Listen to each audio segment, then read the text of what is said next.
ದಾಸಿ ಪುತ್ರನ ಮುರುಕು ಜೋಪಡಿಯನ್ನು ಆಶ್ರಯಿಸುತ್ತಿದ್ದರೆ ಅಲ್ಲವೇ ಮಾವ?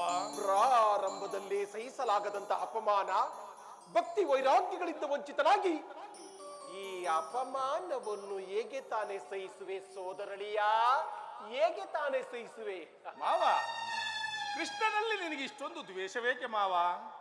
ಕೃಷ್ಣನು ಕ್ಷತ್ರಿಯ ಜಾತಿಯ ಕಳಂಕ ಸ್ವರೂಪಿ.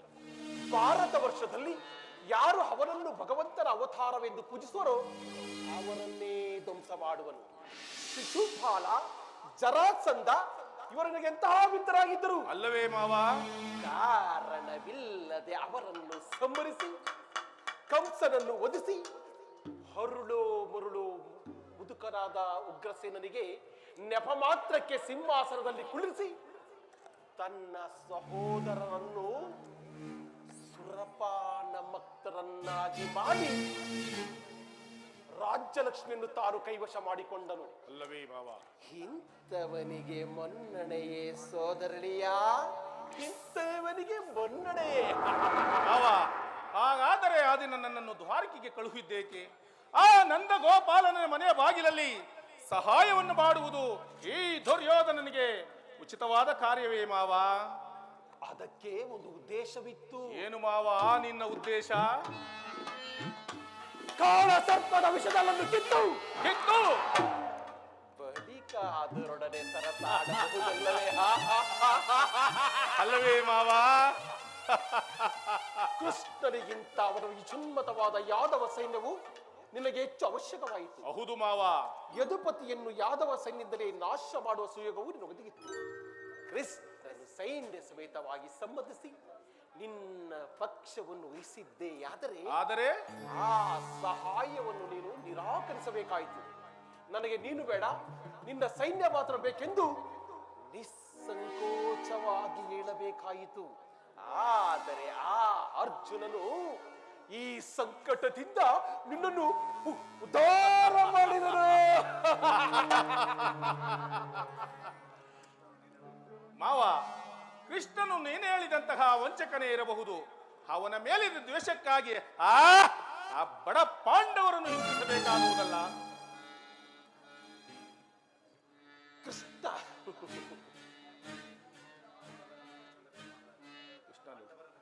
ಕೃಷ್ಣನು ಪಾಂಡವರ ಕೃಷ್ಣನಿಂದ ಬೇರೆ ಮಾಡಲಾಗದು. ಅವರೆಲ್ಲರೂ ಅವನ ಆಜ್ಞಾಧಾರಕರು. ನೀನು ಸಂಧಾನಕ್ಕೆ ಸಮ್ಮತಿಸಿ ಅವರಿಗೆ ಆಶ್ರಯವನ್ನು ಕೊಟ್ಟಿದ್ದೇ ಆದರೆ ನಿನ್ನ ವಿನಾಶಕ್ಕೆ ನೀನೇ ಕಾರಣವಾಗುವುದು. ಮತ್ತಿನ್ನೇನಯ್ಯ, ಪಾಂಡವರು ಪಗಡೆಯಾಟದಲ್ಲಿ ಸೋತಾಗಲೇ ರಾಜ್ಯದ ಮೇಲಿದ್ದ ಹಕ್ಕು ನಷ್ಟವಾಯಿತು. ಹೌದು ಮಾವ. ಪುನಃ ಅದನ್ನು ಹೊಂದುವುದೆಂದರೆ ಏನು? ಕುರುಭೂಮಿ ರಾಜ್ಯಲಕ್ಷ್ಮಿಯನ್ನು ಭಿಕ್ಷುಕರ ಯಾಚರಾಂಜಲಿಡುವುದು ಉಚಿತವಲ್ಲ. ಪಾಂಡವರು ರಾಜ್ಯಕ್ಕಾಗಿ ಹಂಬಲಿಸುತ್ತಿದ್ದರೆ ರಣಕ್ಷೇತ್ರದಲ್ಲಿ ಸೆಳೆಸಿ ರಾಜ್ಯಲಕ್ಷ್ಮಿಯನ್ನು ಕೈ ಹಿಡಿಯಲಿ. ಮೇಲಿಂದ ಮೇಲೆ ಈ ದೈನ್ಯ ವೃತ್ತಿ ಏಕೆ? ದೇಹಿ ಎಂದು. ಸರಿಯಾದ ಮಾತು ಮಾವ. ನಿದ್ದರ ಹೊರತಾಗಿ ಪಾಂಡವರಿಗೆ ಒಂದು ಸೂಜಿಯ ಮನೆಯಷ್ಟು ಜಾಗವನ್ನು ಕೊಡುವುದಿಲ್ಲ. ಆ ಮಾವ ನನ್ನ ಸಂಗಡ. ಆ ವಿಚಾರದಲ್ಲಿ ನನ್ನದೊಂದು ಸಲಹೆ. ಏನು ಮಾವ ನಿನ್ನ ಸಲಹೆ?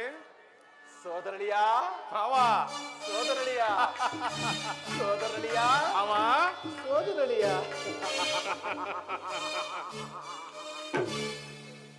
ಯಥಾ ಸಮಯದಲ್ಲಿ ವಿಜ್ಞಾಪಿಸಿಕೊಳ್ಳುವೆನು. ಈಗ ಸಭೆಗೆ ವೇಳೆಯಾಯಿತು, ನೀನು ನಡೆ, ನಾನು ಬರುತ್ತೇನೆ. ಮಾವ, ನಿನ್ನಯ ಸಲಹೆ ಹೊರತಾಗಿ ನಾನು ಏನನ್ನೂ ಮಾಡುವುದಿಲ್ಲ ಮಾವ. ಯಾರು ನನ್ ಎದುರಿಸಬಲ್ಲವರು? ಜಗದೇಕ ವೀರನ ಯಾರು ನನ್ ಎದುರಿಸಬಲ್ಲವರು?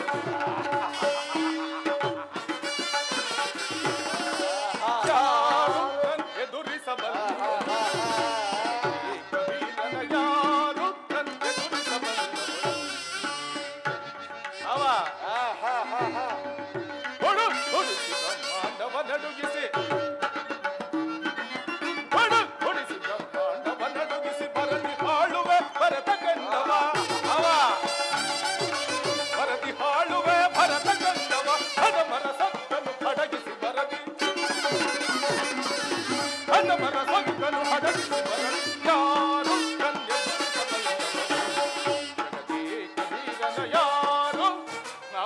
ಯಾರು ಅವನಾರು ಅವನಾವನಿರುವನು ಯಾರು ನನಗೆ ದುರಿಸಬಲ್ಲವನು? ಜಗದೇಕವೀರನ ಯಾರು ನನಗೆ ದುರಿಸಬಲ್ಲವನು?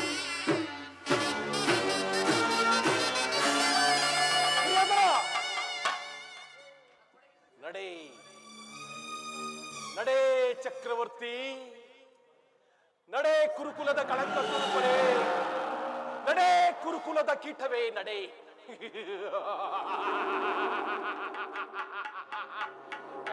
ಥು! ನಾನು ನಿನ್ನ ಹಿತೈಷಿ, ಥು! ನಾನು ನಿನ್ನ ಹಿತೈಷಿ ಅಲ್ಲವೋ? ನಿನ್ನ ಪಾಲಿನ ಶತ್ರು, ನಿನ್ನ ಪಾಲಿನ ಶತ್ರು. ಹಾವಿಗೆ ಅಲ್ಲಲ್ಲಿ ಮಾತ್ರ ವಿಷ, ಈ ಸೋಮನ ರಾಜ ಶಕುನಿಗೆ ಮೈಯೆಲ್ಲವೂ ವಿಷ, ಮೈಯೆಲ್ಲವೂ ವಿಷ. ನಡೆ ಕುರುಡನ ಮಗನೇ ನಡೆ, ನಿನ್ನನ್ನು ಬಿಟ್ಟು ಎಲ್ಲಿಗೆ ತಾನೇ ಹೋದೇನೋ? ಎಂದಿಗೆ ರಣರಂಗದ ಮಧ್ಯದಲ್ಲಿ, ಎಂದಿಗೆ ರಣರಂಗದ ಮಧ್ಯದಲ್ಲಿ ನನ್ನ ಭಾನುಮತಿಯು ರಂಡೆಯಾಗಿ ಮುಂಡೆಯನ್ನು ಕೆದರಿ ನಿನ್ನ ಮೃತದೇಹದ ಮೇಲೆ ಬಿದ್ದು ಒದ್ದಾಡುವ ನೋಡುವ ತನಕ ಈ ಸೌಬಲ ರಾಜ ಶಕುನಿಗೆ ಶಾಂತಿ ಸಮಾಧಾನ.